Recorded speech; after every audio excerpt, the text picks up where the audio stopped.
কপোতাক্ষ নদের পাশে বিকালের আড্ডায় নাস্তা রেডি হচ্ছে, আমরা আছি। এই নাস্তা হিসেবে প্রথমেই এই যে পোড়া রুটি এসেছে, রজন টেস্ট। পোড়া রুটি এসেছে। এখন আসবে খাঁটি গরুর দুধের চা।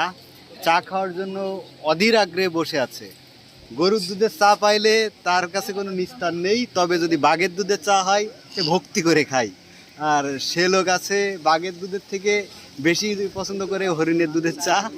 তো যাক, এই যে হরিণের দুধের চা, বাঘের দুধের চা সব কিছু চলে আসছে। এর মধ্যে আবার এই যে বিনা চিনিও আছে, উটের চা, উটের দুধের চা, এটা বিনা চিনির উটের দুধের চা।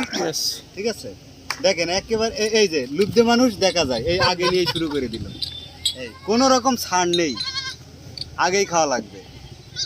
কিন্তু যাই বলেন, চাগুলো কিন্তু কেমন হয়েছে খেয়ে জানাবো। কেমন হয়েছে, কেমন হয়েছে দেখেন, বলেন বলেন। পানির দরকার, খাওয়ার আগেই দেখি সেই সেই করে। আরে গ্র্যান্ড শুকছি ভাই, হরিঙের দুধ বলে কথা বা আপনারা তো তরমুজ বিক্রেতার থেকেও তো খারাপ অবস্থা আপনাদের। ভাই উটের না না রে ভাই, মধু না মধু না, রসমালাই রসমালাই রসমালাই এই ভাই, যে মধু না মধু। ওই যে ক্লাস 9-10 এর বিজ্ঞান বইতে পড়েছিলেন খাদক 3 প্রকার, প্রথম শ্রেণীর, দ্বিতীয় শ্রেণীর, তৃতীয় শ্রেণীর। এই যে প্রথম শ্রেণীর খাদক। ভিডিও শেষ হওয়ার আগে খাওয়া শেষ, কাগজ মাগজ সব উড়িয়ে চলে যাচ্ছে। আর বেশি সময় আপনাদেরকে দিব না, যেহেতু খাবার ঠান্ডা হয়ে যাচ্ছে, চাও ঠান্ডা হয়ে যাচ্ছে। তো এটা আছে দোসাতনে বাজারে ঢুকতেই রজন টি স্টোরে আমরা।